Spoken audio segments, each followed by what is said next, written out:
राधे राधे दोस्तों, कैसे हैं आप सभी। आशा करती हूँ आप सभी बहुत अच्छे हैं और अपना ख्याल रख रहे हैं। राधा रानी अपनी कृपा आप सब पर बनाए रखें। दोस्तों, आज हम बात करेंगे कि मकर संक्रांति पर गुप्त दान कैसे करना चाहिए और गुप्त दान का क्या महत्व होता है। तो आइए चलिए हम पूरी वीडियो जान लेंगे कि हमें कैसे गुप्त दान करना है मकर संक्रांति के दिन। लक्ष्मी का दान, लक्ष्मी प्राप्ति के लिए और गरीबी और बीमारी से बचने के लिए हमें किन नियमों का पालन करना चाहिए और कैसे दान करना चाहिए, क्या दान करना है, कैसे करना है।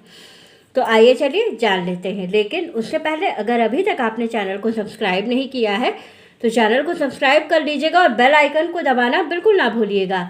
तो चलिए वीडियो को शुरू कर लेते हैं। सबसे पहले बात कर लेते हैं मकर संक्रांति की। मकर संक्रांति कब पड़ रही है? तो मकर संक्रांति पड़ रही है 14 जनवरी को और इस दिन ब्रह्म मुहूर्त का समय होगा 5:05। स्नान का जो शुभ मुहूर्त है वो 5:05 पे है। दान का जो शुभ मुहूर्त होगा वो 9:51 के अंदर आपको दान कर लेना है, क्योंकि ये सबसे शुभ मुहूर्त है, महापुण्य काल है जिसमें आपको मकर संक्रांति का दान करना है। अब हम बात कर लेते हैं गुप्त दान की कि गुप्त दान हमें कैसे और कब करना है। तो देखिए, मकर संक्रांति के दिन जो आप खिचड़ी का दान करते हैं, चावल और दाल को एक में मिक्स करके, उड़द की हरी दाल होती है और चावल दोनों को एक में मिक्स करके दान किया जाता है। तो इसमें आप क्या करेंगे कि उसमें एक सिक्का, नोट, जो भी आपकी यथाशक्ति हो उसके अंदर छुपा करके उसको आप दान कर देंगे। ये गुप्त दान के अंदर आएगा। काली तिल के जो लड्डू होते हैं, इसमें भी लड्डुओं को जब आप बांधते हैं उसके बीच में कोई सिक्का रख करके लड्डू बांध दीजिएगा, तो भी आपका ये गुप्त दान के अंदर आएगा। तो इस तरह से बाकी जैसे मूंगफली है और दालें हैं, ये सब चीज़ें जो आप दान करते हैं, इन सब के बीच में जैसे ज़्यादा क्वांटिटी में है, या आटे का दान भी बहुत से लोग करते हैं, तो क्या कीजिए कि आटे के अंदर कहीं पर भी एक सिक्का या नोट कुछ भी आप छुपा करके और दान कर दीजिए। इसको कहते हैं गुप्त दान, जिसको दिखा करके नहीं किया जाता है। वस्त्र का दान भी लोग करते हैं, जिससे कि कहते हैं कि वस्त्र का दान करने से गरीबी ख़त्म होती है। तो वस्त्र का दान आप ज़रूर कीजिए, लेकिन क्या करिए, जैसे कपड़े हैं, कंबल है, इसका दान जब आप करते हैं तो उसके तह के अंदर कोई सिक्का या नोट आप रख करके भी दान कर सकते हैं। ये भी आपका गुप्त दान के अंदर आएगा। आप दान करने के बाद किसी से ये मत कहिए कि मैंने ये दान किया, इतना दिया, ऐसा किया। जो अगर आप बताते नहीं हैं दान करने के बाद, तो ये गुप्त दान के अंदर आता है।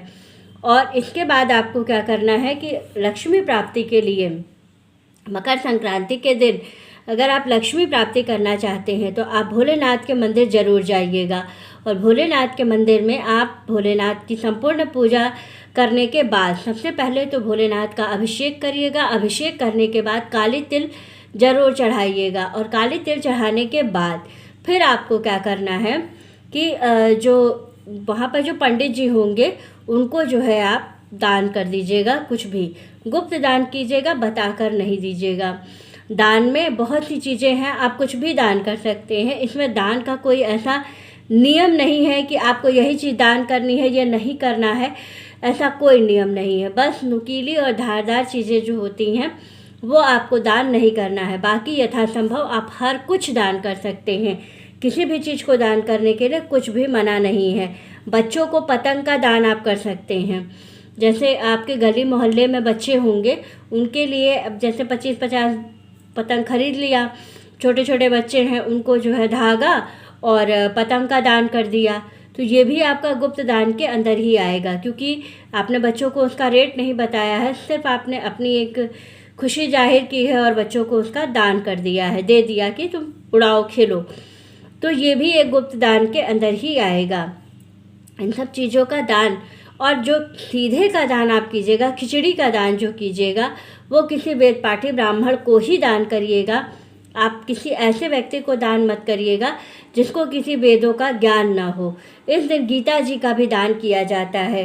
गीता जी हैं, रामायण है, आप किसी पवित्र ग्रंथ का भी दान कर सकते हैं, जो कि महादान माना जाता है। लेकिन ये सब दान तभी किया जाता है जब कोई ब्राह्मण या वेद पाठी हो, उसको ही दान किया जाता है। तो इतना आप विशेष तौर पर ध्यान रखें कि इसी तरह से आपको दान करना है। और तुलसी जी में दीपक इस दिन ज़रूर लगाना है और तुलसी जी की पूजा भी कुछ विशेष तौर पर करनी है। उसके लिए मैं अगली वीडियो बना दूँगी। राधे राधे दोस्तों।